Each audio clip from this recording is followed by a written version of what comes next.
I was in my first year of rabbinical school. I was living in Jerusalem. I was a student at Hebrew Union College, and it was the day before Pesach break. The next day, we were going to be participating in the Pesach Project, which sent first-year rabbinical students to the former Soviet Union to lead seders for these underserved communities. And I was going to be flying to Moscow. That day, after my last class, I had been summoned to the office of the organization that oversees all liberal Jewish life around the world. They had helped us to plan our trip with the offices in Moscow. So I go to the office, and there's this little man sitting behind a desk, and he says, "Hannah, I need you to do me a favor. We tried to wire all the money to pay for your trip. We have, it's all here in our central offices. We tried to wire it to our partner office in Moscow, and the wire didn't go through. We need you to take the money with you to Moscow." This seemed a little shady to me, and I was reluctant. But then I sort of remembered those, you heard those stories about heroic Jews bringing suitcases full of medical equipment into the USSR. And then I kind of allowed myself to imagine myself as like a modern day Hannah Senesh, parachuting into Moscow with like a few $100 extra in my wallet, saving Passover for all the Jews of Russia. And as I'm sort of imagining this, he reaches into this big white envelope that's on his desk, and he takes out this big pile of cash, $100 bills, contained by this little cardboard band, and he lays it down on the desk, and he says, $10,000. And then he reaches into the envelope again, and again, and again, until there's $50,000 sitting on his desk, and I am freaking out. My mind started racing. This is dangerous, this is illegal, I have to say no, I definitely need to say no. I can't, this is not a situation that I ever imagined myself being in, but how could you ever prepare? Why would you ever think you'd be in a situation like this? I definitely can't tell my mom. And as I'm trying to think of a way to say no, he says one more thing. The Jewish community doesn't have a great relationship with the authorities in Russia. So it would be better if you didn't declare the money. But if you absolutely feel like you have to declare the money, just say it's to have a time in Moscow.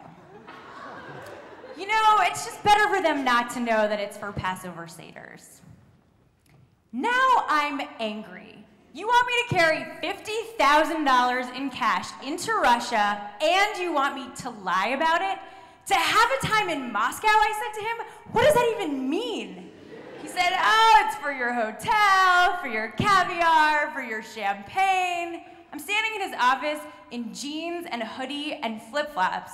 Do I look like someone who has $50,000 to have a time in Moscow? I'm a grad student. He starts to lose his patience. "Look," he says, "it's not that big of a deal. We need the money to get to Moscow, and of the 5 people who are flying directly there, you're the only one we trust to take the money." He appealed to my ego, and it worked. He put the money back into the white envelope, he handed it to me, and I put it in my bag. And I went about my day. I hadn't anticipated picking up $50,000 after my last class of the day, and I had a lot of errands to run to prepare for my trip. So I went to Supersol, the grocery store, and bought snacks for the plane. Then I went to Ben Yehuda Street to buy souvenirs for my new Russian friends. Then I went to Babette, the greatest waffle place of all time, to eat a waffle to prepare for the disaster that is the 7 carbless horror that is Passover. I say that with love-ish. And then I went home and I told my roommate, and we realized that we probably wouldn't see $50,000 in cash again anytime soon. So we did a photo shoot.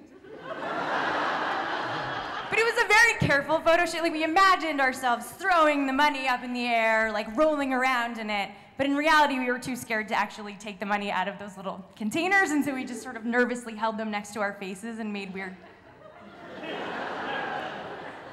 The next morning, we had an early flight. We took a group taxi with the 3 other students who were on our plane, and we put the money in my roommate's carry-on. And the entire time we were in the taxi, my eyes were just on the carry-on. I watched it so closely. When we got to the airport, I was so anxious every step of the way. There's very intense security at Ben Gurion Airport, and they ask you lots of questions. Did you pack your own bag? Have you been with your bag the entire time? Do you have $50,000 hidden in your carry-on? And when we went through that x-ray thing, I was sure they were gonna say, "Excuse me, sir, do you have $50,000 hidden in your carry-on?" It was uneventful. We made it through, we got to the gate, and we boarded our flight. We put the carry-on in the overhead compartment and sat down.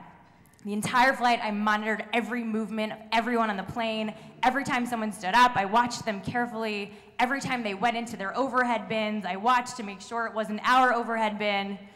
And I just kept sort of lifting my eyes to look at the place where the money might be if I could see through the overhead compartment. As our flight was coming to an end, the stewardess came around with those little sheets that you need to fill out when you go, if you have something to declare. I bought $45 of presents for my grandma, whatever. But it said in big letters on the top of the sheet, if you have over 10,000 US dollars, you must declare it at customs. I panicked. We had two bad options. Either we could lie and run the risk of the anti-Semitic authorities asking us why we were smuggling $50,000 cash into Russia, or we could tell the truth and run the risk of the same anti-Semitic authorities asking us what it meant to have a time in Moscow. My roommate had a brilliant idea. There's 5 of us on the plane, there's $50,000. I'll divide up the money, and each of us can take $10,000 through, nothing to declare. It was amazing. So our flight landed, he went into the men's room and put $10,000 into those little envelopes that your tickets come in, and I rounded up my classmates and told them that they were about to receive a packet with 10,000 undeclarable dollars in it.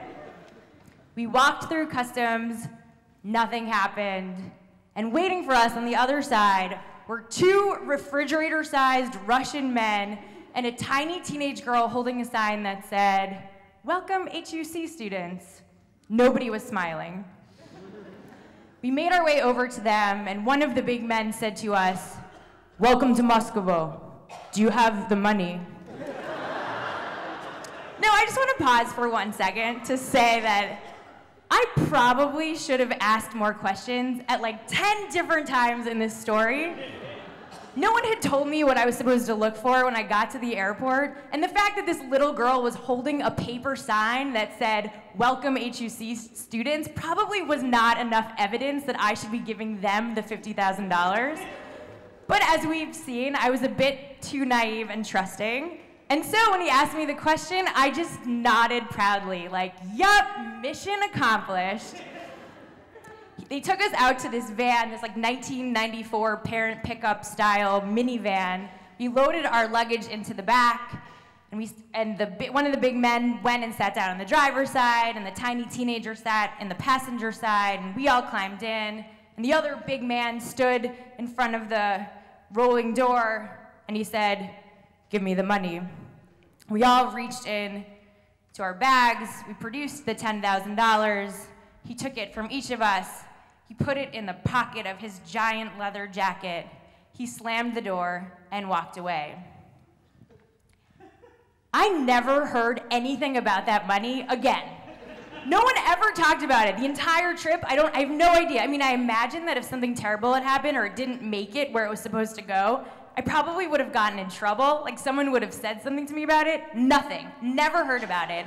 And the trip was fine. You know, they had the money that they needed. We got around to the seders that we were supposed to lead. I went to a seder that ended in a disco dance party, and one that featured a youth choir singing the African-American spiritual "Let My People Go," translated into Russian. And one where every one of the 4 glasses of wine was supplemented with a vodka shot. And even though I didn't stay in a fancy hotel and I didn't drink that much champagne or eat a lot of caviar, I can say with a great deal of confidence that I had a time in Moscow.